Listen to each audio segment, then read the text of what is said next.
এখন আপনার প্যান্ডেল দেখতে যান না দুর্গা দেখতে যান? জোরে বলুন।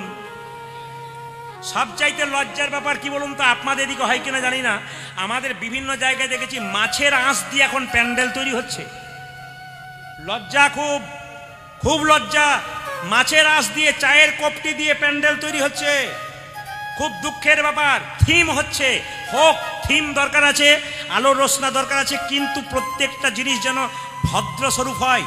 আমি এক জায়গা থেকে কীর্তন করে আসছি, সবাই তাকান, দুটো জিনিস দেখলাম।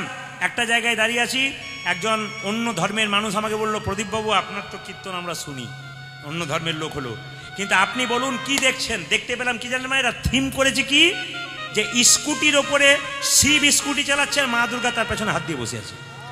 এটা আপনারা হাসছেন, কিন্তু অন্য জাতি লজ্জার ব্যাপার। উনি আমাকে প্রশ্ন করলেন, আপনি তো খুব লোককে বোঝান, আপনাদের শাস্ত্রে কোন জায়গাতে লেখা আছে যে শিব স্কুটি চালায় আর মা দুর্গা তার পেছনে হাত দিয়ে বসে? এটা আমাদের লজ্জা, এটা হাসি নয়।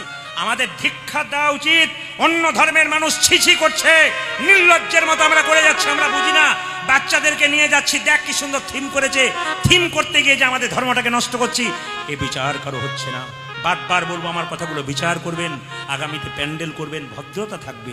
এমন কিছু বক্স বাজাবেন না যাতে বয়স্ক লোকরা গেলে তাদের হার্টের দোষ হয়ে যাবে, ধাক ধাক ধাক ধাক ধাক ধাক করে বেজেই যাচ্ছে। এত অসভ্যতা হচ্ছে যে চিন্তা করার বাইরে।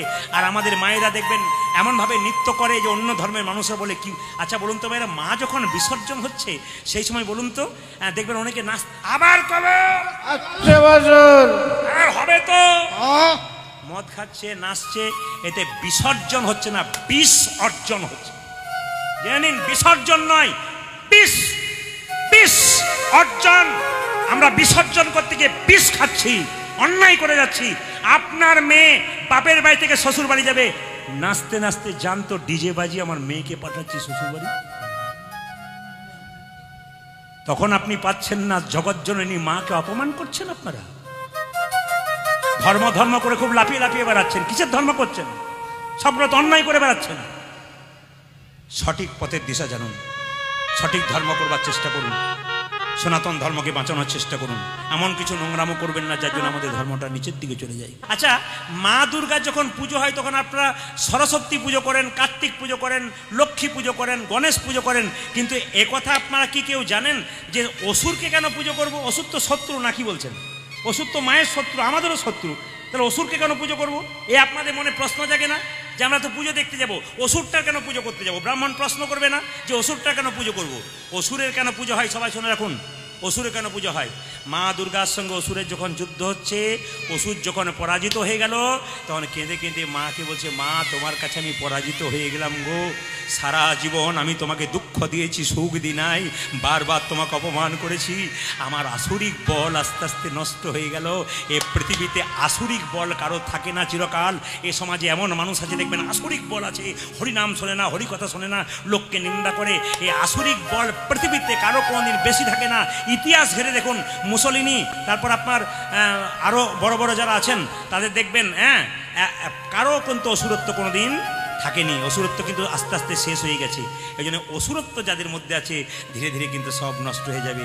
সেই দিন কিন্তু অসুর কেঁদে কেঁদে বলেছিল, মা আমি তোমার কাছে হেরে গেলাম, অনেক অপমান করেছি তোমাকে, অনেক কুকথা বলেছি, সুখ দি নাই, এবার তোমার কাছে পরাজিত হয়ে তুমি যেহেতু জগৎ জননী মা, তোমার চরণে পড়ে আমি এই কথা বললাম, যেখানে তোমার পুজো হবে সেই জায়গায় তুমি আমাকে চরণ তলে রেখো।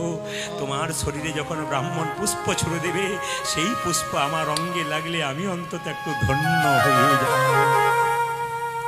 কি সুন্দর শিক্ষা আছে। আচ্ছা, এখানে এতজন কীর্তন শুনছেন, আমি আগেই বললাম কিছু জিনিস আপনাদের শিখিয়ে যাব, আপনারা মন দিয়ে শুনবেন। এত দাদা ভাইরা আছেন, আমাদের ওখানে দুর্গা পুজো হচ্ছে, একজন মাস্টারমশাই তার ছেলেকে নিয়ে গেছে দুর্গা দেখতে।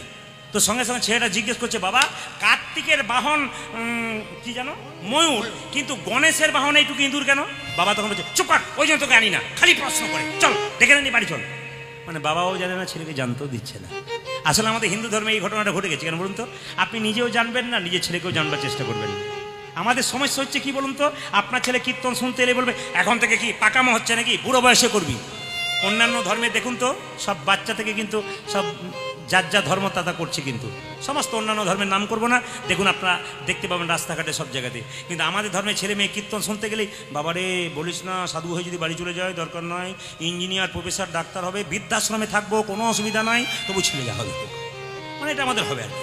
জোরে বলুন দুর্গা মাতা কি, দুর্গা মাতা কি, দুর্গা মাতা কি।